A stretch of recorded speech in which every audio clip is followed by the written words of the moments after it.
Welcome to another episode of Tales from the Bridge. Today, Sam, Kevin, and myself got to sit down with Ray Nayler once again, and we have another fantastic conversation. Ray is such a great guy to talk to. We really appreciate him taking the time to join us once again. We talk about his latest book, Palaces of the Crow, and of course, we're going to talk about what's coming soon, and pretty excited about what's coming soon from Ray. As usual, please visit our website, talesfromthebridge.com. Wherever you listen to podcasts, rate the show, review the show. We'd love to hear from you. Send us an email with any recommendations for books or film. We would love to hear from you. All right, let's make our way over to the bridge.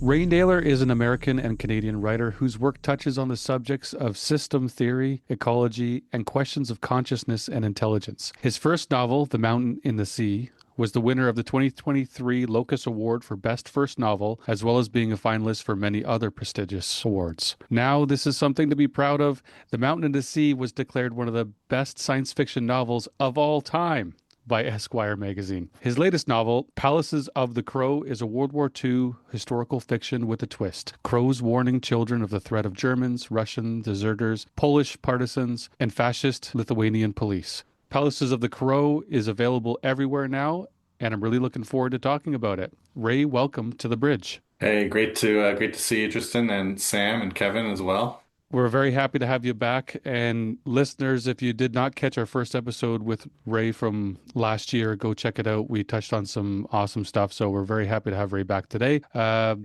First off, the book has been out for, I think, a couple of months now. So can you tell us about the book and how's it been in the last couple of months since its release?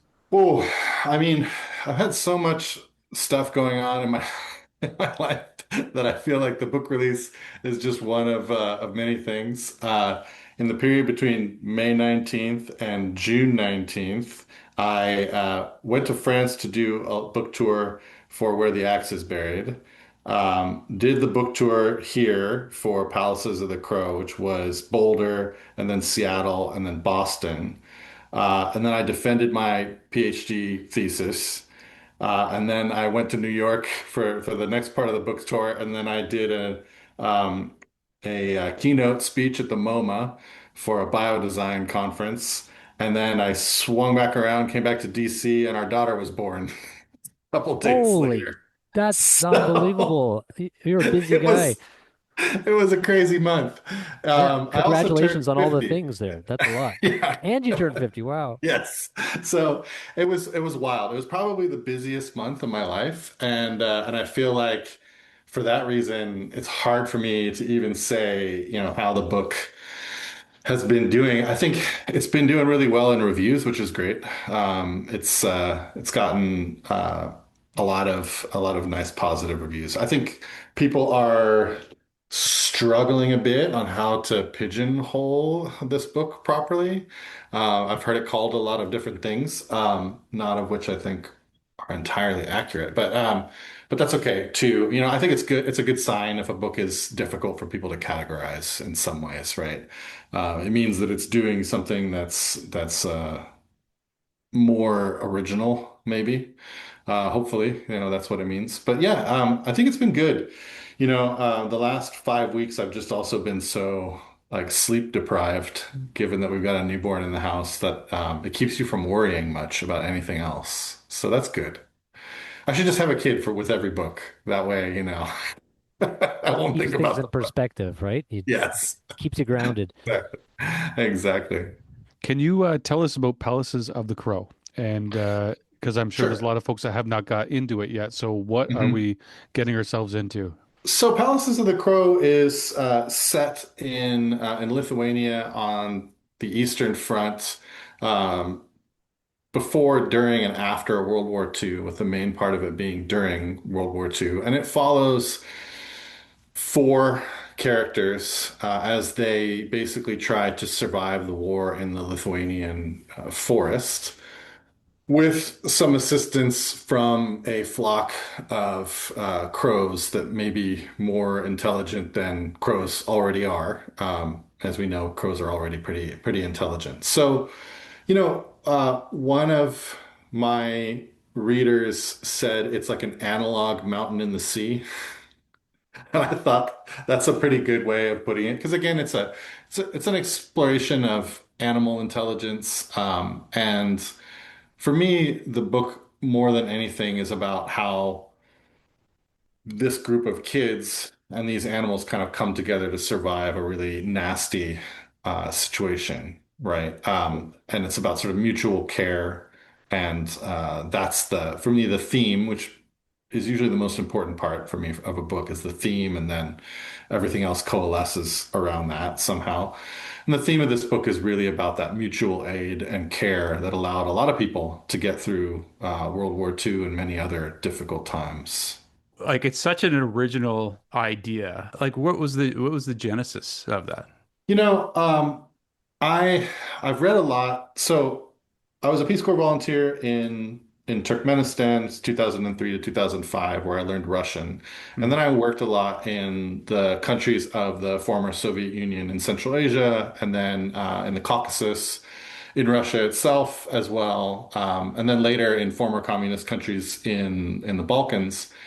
And there's a completely different World War II out there than the one that we sort of grow up recognizing in the West. And I think ever since I was a kid, I had been interested in it. I remember, I did a book report in the fifth grade about our Operation Barbarossa, right? Mm. And so it was there somewhere in the back of my mind, and somehow that plus this constant experience I had of crows being around in that part of the world. So when I was in Ashgabat, Ashgabat's at the base of the Kopet Dag Mountains and in the Karakum Desert, and in the winter crows just come streaming into the city. I mean, by the hundreds of thousands. There must be at least hundreds of thousands, maybe millions of crows. They fill every single tree in the city. And they come in the evening in these gigantic flocks. You wouldn't even call them flocks, from like every direction that you can only measure really in minutes. Right. And so during the time I was a Peace Corps volunteer, I had this apartment in this Soviet apartment block, and it overlooked these trees that were just filled with crows all winter, having their kind of arguments as they settle down to sleep and, flying in and out. And you get to kind of watching them, and you see how you watch them think, right? You see how individual they are. You see them sort of explore, and you watch their curiosity.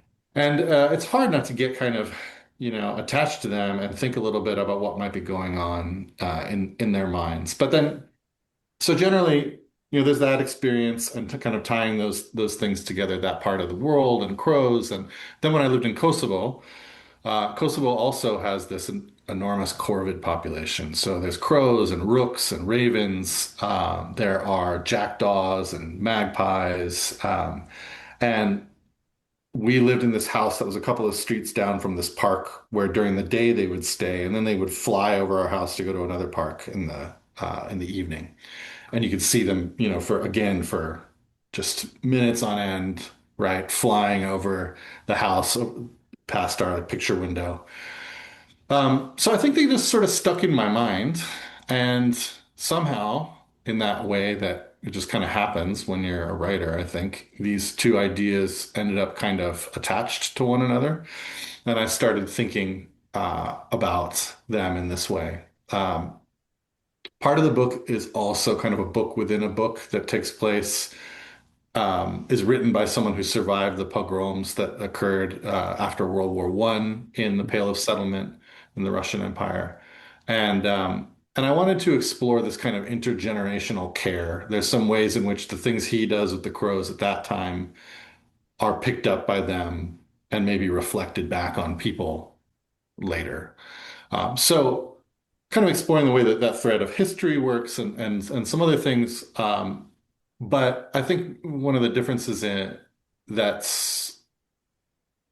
sets this apart from The Mountain and the Sea is that, you're dealing with teenagers trying to survive a war, and they're not investigating what's going on with the crows. Mhm. They just take for granted the help that they can get. And so it feels very different from a book like The Mountain and the Sea, where you're dealing with a team of scientists, right, who are directly like occupied with trying to figure out what's going on in the minds of this intelligent octopus. And I think for that reason, the book has been a bit maybe mislabeled as like magical realism or fantasy. I think fantasy just comes from anytime you have a forest and crows, somehow it's a fantasy novel. I think that's just like one of those natural things. No, You know no, what I that's mean? true. Yeah, it's true. Like Like, crows carry that kind of weight. I can't help yeah, but think, like, maybe just to help our audience along, like, because the Eastern Front in World War II, the forests of the Balkans up through Europe, like, had a ton of partisan activity. yeah. And so is that connected in here? Like, maybe set that stage for our listeners. Yes, and the four characters in the book are basically you have Neria, who is a Jewish girl who grows up in Vilnius but spends her summers in the shtetl where her father, who's a doctor, has a clinic. And then you have Czesław, who is a Polish. He's basically so a lot of Poles were deported into Siberia.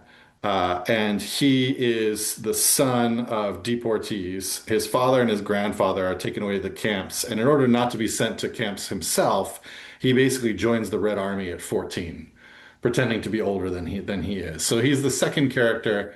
The third character is Kazia, who is a Roma horse trader. And the fourth character is this boy, younger than the other three, who, because of some trauma he experienced before, can't speak.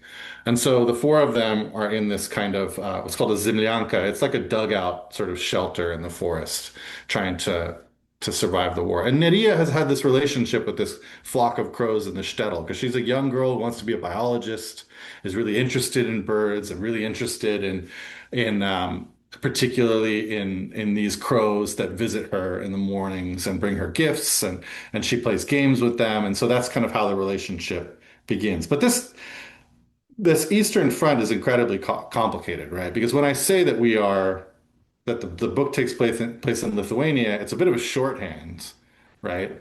Because actually, the part of Lithuania that the book takes place in is Poland at this time, right?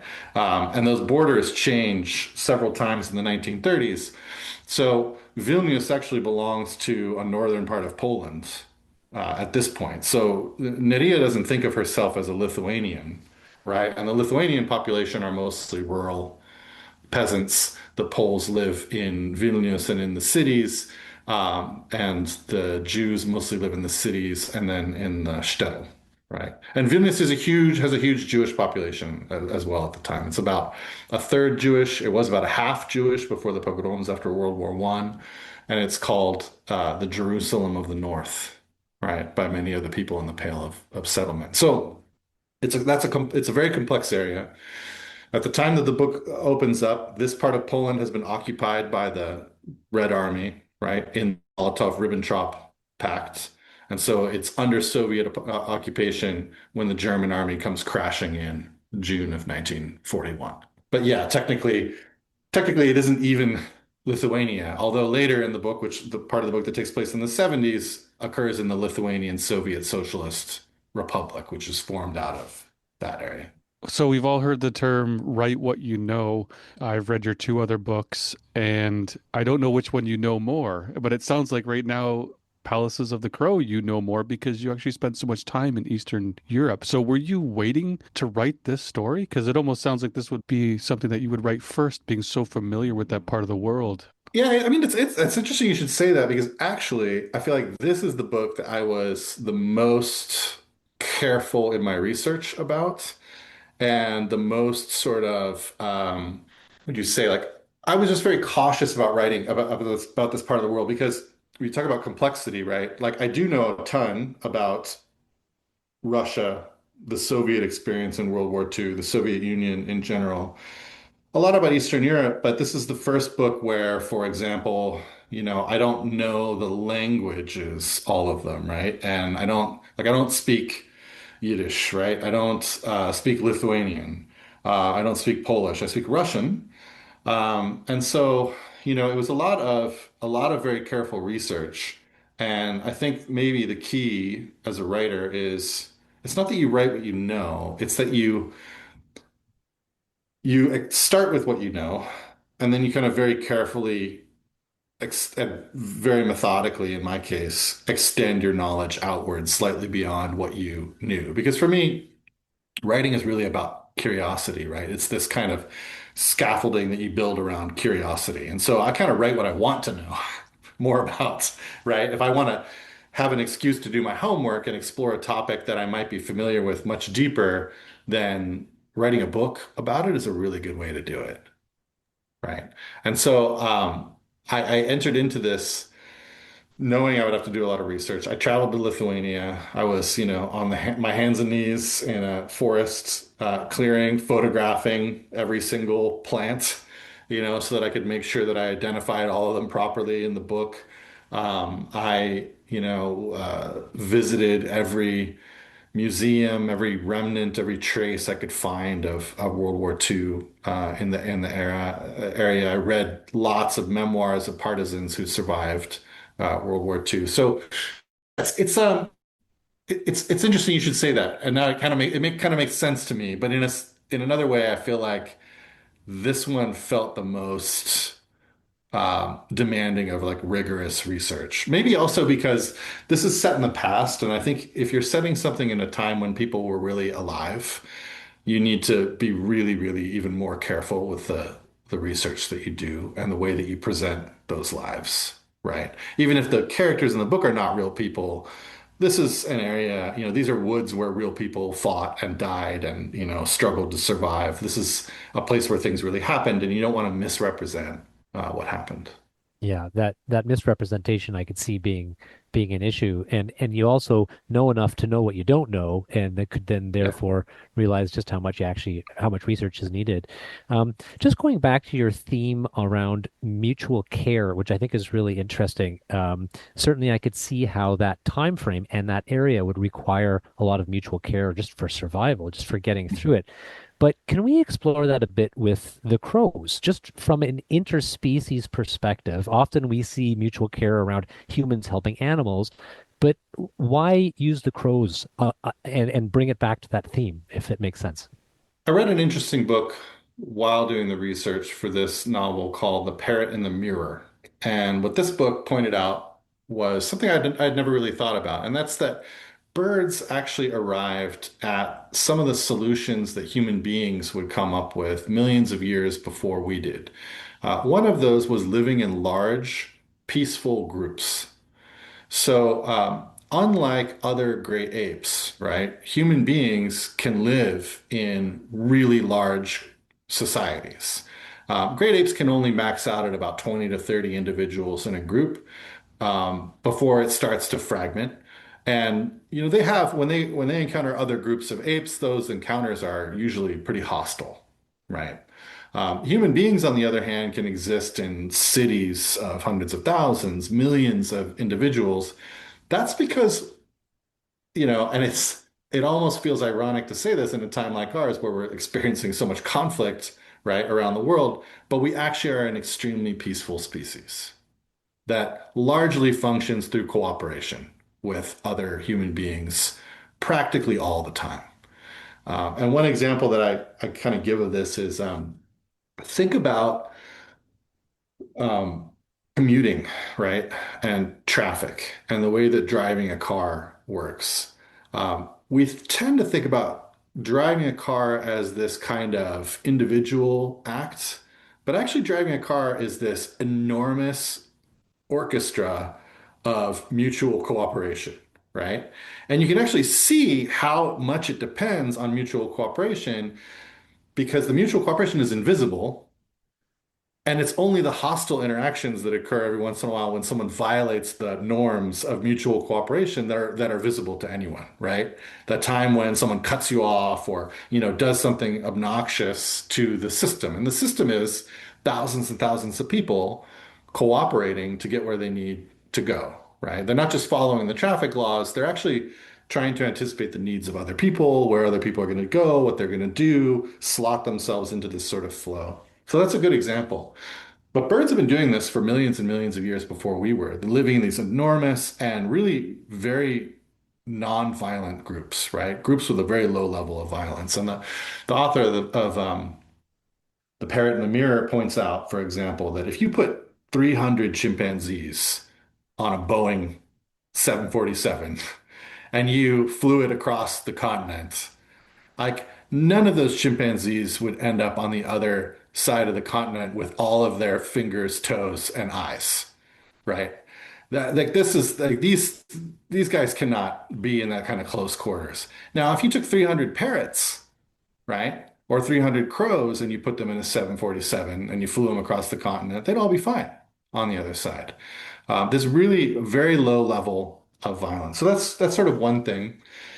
And then, of course, if you're going to live in these big groups, you're going to have complex societies, and birds have these very complex societies. But there's another really interesting thing that I learned while doing the research, which is that birds, like humans, found out that if you want to have a very well-developed brain, right, the way to do that via evolution is that you actually have to be born prematurely to some degree and then learn from your parents. Like there has to be an element of learning built in. And you can see this in birds. And this is something that before I started doing research again, I had never completely kind of paid attention to. There's two general kinds of birds. And one of those general kinds is not very smart, and the other one is. The one that is not very smart, they're born complete. They can do what their parents do straight out of the egg. And that's your geese, ducks, chickens, right? Those birds, right? The other ones, like crows and parrots and other birds, are born helpless and have to learn a lot of what they need to survive from their parents and from the society that they grow up in. And crows will actually stay with their parents for a couple of years, quite often, learning from them. We have a lot of stories of dolphins saving people. We have a lot of stories of dogs and other animals saving people, horses, things like that. And I thought we could extend that into this world as well, also as a metaphor for other concerns. It's interesting because we wouldn't typically think about that we've got something to learn from animals around mutual care, but it's quite evident hearing you speak that. Like even just thinking about birds flocking, right? That's Right. such an organized behavior, and it's probably nature rather than nurture. Although that's also really interesting that nurture seems to be the more intelligent approach for different birds. But yeah, I like that tie-in. I see how it connects to the theme now. You mentioned the non-anthropomorphic intelligence of crows, so non-human based intelligence, and you've explored this also with the Mountain of the Seas with octopuses. I mean, it's really cool. It's alien intelligence on Earth. Um, what's the allure there? Why do you like that? I mean, I think I certainly was the kind of kid who wanted to know not sort of why things worked, but how they worked. Right? Which is, and when you think about it, like an even more irritating question to be asked by a child, right? Like, how is it that the sky is blue, right? How is it that these things can do that? I mean, and so for me, as a science fiction writer, sometimes putting myself in a smaller box allows me to be more creative. So if I have to think not like I can invent an alien species and it can do whatever I want it to do, but I need to modify an already existing species so that it does like a little bit more than maybe it does now, but it's believable to my audience. Well, that puts me in a smaller container and it makes me work harder. I find that this is in some ways kind of the key to good art is you kind of set yourself some limitations. The best way I could explain it, well, there's a few good metaphors, right? Red on black and black on red Greek vases, for example, right, are probably some of the height of ancient like beauty in that art form. A question people never really ask themselves is like, what about after that, right? Like what happened with Greek vases after the red on black, black on red vase technology changed? Well, the answer to that is the vases got much more complex and they're everywhere. And you'll never see them in a museum because there's nothing interesting about them and they're not beautiful, right? Although technologically they're far superior to those black on red and red on black vases, at some point you could just do anything you wanted with them And it seems like the artists weren't able to handle that. Having like more technology and more ability to do whatever colors they want, they failed to create the kind of beautiful and simple, reduced like designs that we love so much when we look at those vases. And another good example would be video games, right? And I think we've gotten a bit past this point, to be fair, but it's interesting how when we had like 8-bit video games, the video games themselves were all very different, right, from one another. So there, you really had to struggle as a programmer to do anything at all with 8-bit, right? It was like you really had to compress a lot of like, code into a very small space. You had to really cheat in so many different ways to get things to work. But the result were these classic games, right? That people still play, right? Pac-Man and Centipede and games like that. Um, then the technology gets much better. People have they're not in a small box anymore. They can do anything they want. And we go through this whole decade where like everything basically is a first person shooter, right? And it's like all video games just become Halo or some variation thereof, right? And they kind of all have a similar look and the backgrounds all look the same. And again, I think it's kind of in order to be creative or maybe this isn't true for everyone, but I feel like creativity is benefited by some kind of limitation. And so that's really what it is for me. It's like, how do I stick myself in a box and then force myself to use a limited set of tools to get myself out and kind of do what I want to do. Set some guardrails and be creative within that. Certainly, we also really like 8-bit games on this show. If you Yeah. go to our website, we actually have a whole bunch of Okay. classic 8-bit games on there, totally separate from what you're talking about, but we love those. We love the creativity related to it. Okay, so I take what you're saying. Can I shift to your Hugo? Last time we spoke, you were nominated for the Tusks of Extinction for Best Novella. You have since won that. And how has that impacted you, if at all? Well, I mean, there's kind of yeah, it's interesting because there's sort of two things. I mean, hopefully by the time you get to like around our age, right, you realize that accomplishments like this are not going to make you happy, right? That you're not going to like win the Hugo and then that's it. You won the Hugo. You're going to be happy forever. Like that's, like you can now like move on. You've accomplished your goal so I was really happy to win it and I was happy about it for a couple of days and I still am happy about it every once in a while when I think back to it. It was a big thing for sure, but it's up on a shelf in my house, and I find that I rarely look at it, honestly, and that it didn't change very much for me. Um, my daughter got a little because the Hugo was sort of on the table and being shown off to friends and stuff, and I think she got a little bit jealous. So she made me an award, which was the You're a Really Good Writer Award, and it was like spelled like URARLYGDRIDER, like you're a really good writer. And she kind of put this little cardboard tube on a triangular base, so it kind of looked like the Hugo. And I think I look at that award more often than I look at the Hugo, just because it was like so touching, when she gave it to me. Um, so on that sort of side, it was like cool. I was happy about it. I certainly did not expect it. And it was a great thing, and then I sort of forgot about it. But I will say this, and this is sort of interesting. I always had this sense as an outsider, especially, I was not someone who got to be around a lot of other writers or really in this like sort of community. Being outside of the United States for 20 years and mostly in places where I didn't share a common language with other people, I was quite isolated, and my writing was written out of that isolation. And I never took a creative writing class or any of those things. And so what that gave me when I started having success with short stories and publishing books is a sense of myself still as an outsider, and maybe also a sense of like imposter syndrome, right? Like I don't really belong here among these people who all know each other, who are kind of this community. And I feel like I'm sort of somehow a fraud and not really supposed to be here. And I think it's a pretty common feeling that a lot of people have.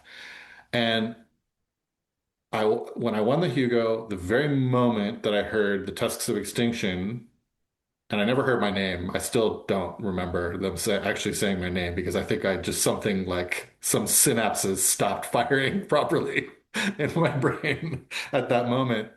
That sense of imposter syndrome went away completely. It just disappeared, like a magic potion had dissolved it somehow, and it never came back. And that was a huge weight off of my shoulders. So just the recognition by peers, as much as people don't want to say that it's important, you know. In some part of yourself, you need to know. I think that people value your work, and this was a way of having it beaten into my head somehow that people value my work and that this thing that I've worked so hard to become good at is being recognized. And that was really kind of life changing in some ways. And it makes it easier to write if you don't have the imposter syndrome, I can tell you. You know, it really does. So that was a huge weight. So it's weird, right? It's like it really doesn't matter at all. It didn't make me a happier person. It didn't do much on the one hand. On the other hand, it did this huge thing. I think that makes total sense. I am happy to have some peer recognition at any Yeah. time. And for anyone listening who I maybe work with or hang out with, I'd like to advocate for that for myself if you could. But We don't give Sam a lot of recognition, honestly, so yeah. It's up to other people. that's right. When you think of your peers, are there peers or or who have been kind of influential on your work, who you draw upon for inspiration? Well, I mean, you know, reading is an amazing thing because you can read the dead with the same intensity that you read the living. And so your peers as a reader are anyone who has written anything. And when we talk about inspiration, right? When I first started reading science fiction, I don't know if I told you guys this before, but you know, my mother was like very much like a classicist, right? She really wanted me to read the canon. She wanted me to read the classics. And when I said I wanted to read science fiction, she was like, "Okay, well, here are H.G. Wells and Jules Verne. You can read those." Right? And and so I Right. did. And so in a weird way, I grew up with like reading like you know late 19th, early 20th century science fiction and not really kind of sneaking Asimov, you know, on the side, you know, from the library when my mom like wasn't around or reading Michael Moorcock or something like that. And so uh what I remember from Verne is this sense that he really attended to the how questions in a way that I loved. And I think there's a lot of 20,000 Leagues Under the Sea in The Mountain and the Sea, right? I just really loved the way that he was so interested in how things work and how technology will actually change what people could do, all of those things. And so there's that. And I feel really grateful to my mother for insisting that I kind of, you know, read those people, which I think a lot of people maybe didn't read, you know, if they were growing up on the Golden Age stuff, which is, you know, pretty, there was enough of it around to fill up all your time. Um, and then I discovered Philip K. Dick completely by chance on, you know, in the shelf of my local library. I think looking for something else, and I found a collection of his stories in like a gray library binding. And I remember reading Roog, which is, you know, the first story that he actually published, and just being completely drawn in to That's his world. that's the dog in the garbage truck, right? Yeah, Yes. exactly, Yes. exactly. Right. Yeah. Where you find out at the end of the story, right, that the garbage men really are aliens. Like, you know, it's brilliant. And so I became really fascinated with Philip K. Dick. I really loved Fritz Lieber. I really loved Michael Moorcock's work. I did not read a lot of the Golden Age. I think because by the time I was reading, which is, you know, born in 76, so it's mostly in the 80s, I was reading what's at the library, and they were stocking the latest paperbacks that came out. So I was kind of reading like Silver Age and like into cyberpunk sort of stuff, right? Um, so only later would I go back and read like Heinlein or any of those guys. But Dick was a huge influence on me. And then James Tiptree Jr. was a huge influence, I think. And then, I read tons and tons of Stephen King, and I don't think you get to be a kid in the 80s and the 90s and a reader without having Stephen King influence the way that you think about how you tell stories and things like that, right? He was just such a giant. So you've written about animal intelligences, and then obviously in Where the Axe is Buried, there was AI intelligences and prime ministers. I know everyone wants to talk about AI right now. We don't have to go too far into it, especially with all the stuff that everyone seems to just keep on hearing. But what has changed for you since even writing that book 2 or 3 years ago? Well, since I wrote Where the Axe is Buried, someone actually has an AI minister now, right? Albania went ahead and did that. Since I wrote The Mountain and the Sea, there are AI monks who've been sworn into, religious orders, which I find like absurd, right? And on so many different levels. So it's your And fault. This is your yeah, fault. it's my fault. Okay. Yeah. Yeah. I told them don't invent the torment nexus. Right. Right. Um, but yeah, I get pointed out, like people will point out to me, going, "Oh yeah, like this happened just like in the mountain and the sea, and this happened just like where the axe is buried." And it's not that I was like particularly good at predicting those things. It's really that those things were inevitable, right? In a certain way, because of the attractions that doing things in a way that appears easy have for human beings. But I think that at this moment, one of the things that we should be really examining as human beings is how do we like using our minds and what feels good to us to do and what do we not want to lose the capacity to do and what do we not want to lose the capacity to see other people do, right? Um, I'm not concerned with questions of consciousness and things like that in machines, primarily because I've read hundreds and hundreds of books on consciousness, and I'm pretty up on the state of the art of thinking about consciousness, and I know how ridiculous that idea really is. I also grew up in Silicon Valley. My father is a hardware engineer and mathematician, worked in Silicon Valley all of his life. And the question that I have for people who are obsessed with the singularity is, um, given that supercomputers have been doing things with numbers that are far more complex than anything you could do linguistically with a bunch of weighted algorithms, why haven't they become conscious, right? Already. And why have you never been worried about it, right? And the answer is that things that use language fool us into thinking they are thinking, right? Things that use math don't. And that's just the way that the human brain works. So right now we're in a panic.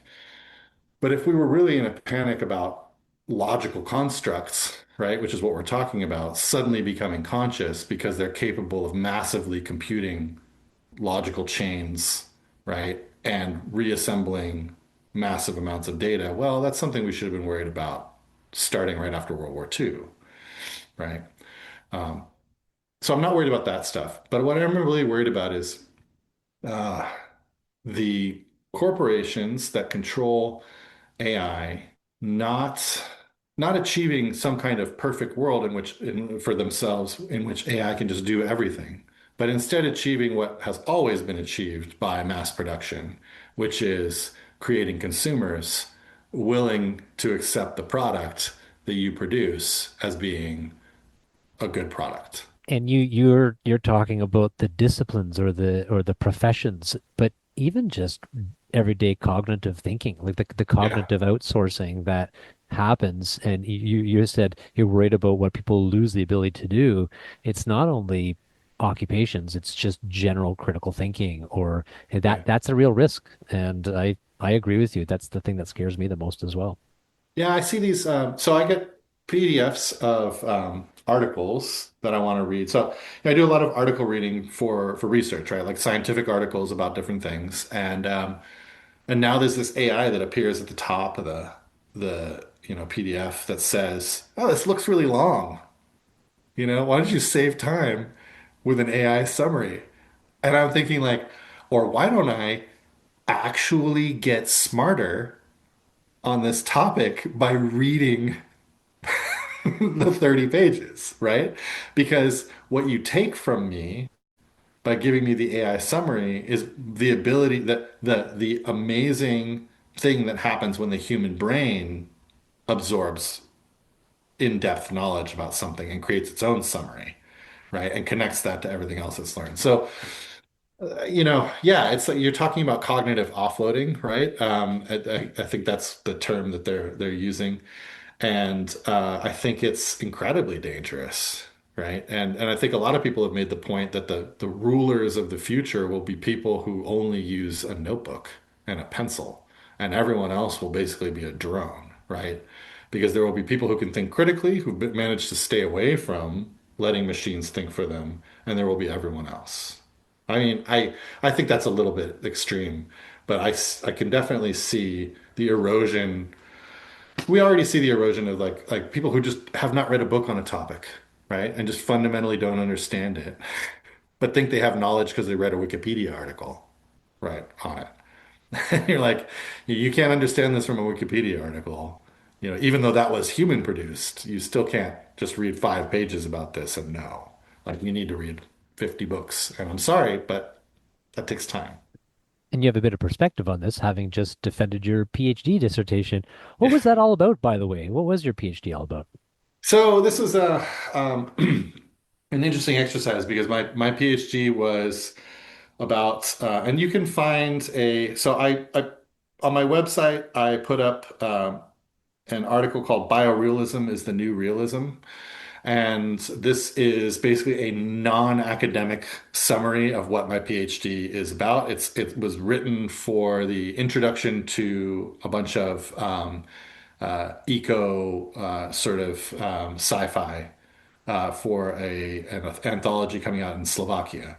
And so that's a good summary of what my PhD thesis is about. But my PhD thesis is basically about how the mountain and the sea, the tusks of extinction, and where the axe is buried, articulate um, the difficulty of changing systems, the ways in which human activity runs up against ecological boundaries, and the ways in which the traditional sort of idea of realism is very much something that's been manipulated by ideology. And when you really think about the real world,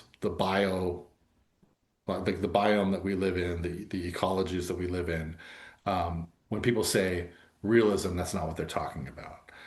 Usually, when someone says, like my experience at least has been, when someone says, let's be realistic about something, they're about to say something that's actually psychotic, right?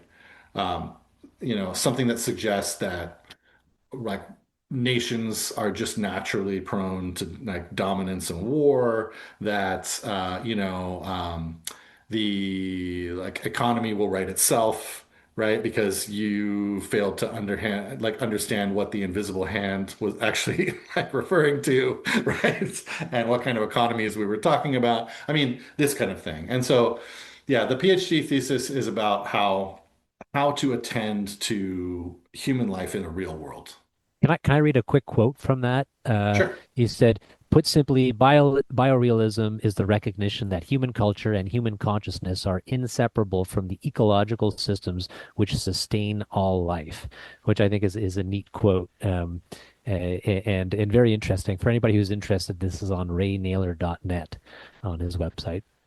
Yeah, and I mean that's it. That's it in a nutshell. It seems obvious, right? But I think I feel like we don't treat the world that way, right? I sometimes wonder, I mean, like sometimes I'll get a meal delivered or something, right? And it comes in this plastic container. I like think like what kind of species actually are we, right? That's so arrogant that we will create something that will last basically forever to use it for 5 minutes, right? Like what is going on Yeah, with us, right? Like, any kind of single use forever material yeah. is wild. It's Really. wild, right? It's just like you're like, wow, like this is just like our ethics are in a bizarre place, right? Like we have become really weird. And then It, people will say, well, be realistic. I mean, plastic is cheap and convenient. And that's what I mean by saying when people say be realistic, they're about to say something psychotic, right? Because something being cheap and cheap and easy to like use and throw away, but it actually lasts forever and also poisons the environment, is a weird justification for using it. Well, Ray, thank you so much. We're gonna have to do this again in a year, I think. I'd love And to. because I think you do have something coming out next year. Can you tell us anything before we go, or? Yes. So the Disintegration Loops is coming out next year. That is, I wrote a series of short stories for Asimov's, and this is the novel based on those stories. Oh, That's like wow. And what was it called again? Sorry. the Disintegration Loops. Okay. And these are stories about set in an alternate past in which the United States defeats the Nazis as well as the Soviet Union and the Chinese communists with technology that they discover on a flying saucer in 1938. And it leans hard into all the science fiction stuff. So for everyone who was afraid that with the Wow. Palaces of the Crow, I was moving away from science fiction, the Disintegration Loops leans very heavily into the science fiction stuff. So it's this the novel starts in 1956 in this world in which the United States has become the globally, dominant power and hegemon of basically everything. And it investigates what happens then. and nice to meet you finally. Yeah, good to meet you, Sam. All right. Excellent to meet you. Yeah, thanks again, All right, Ray. Kevin, It's great to Tristan, chat with you. Sam. Great. Thanks again, Ray.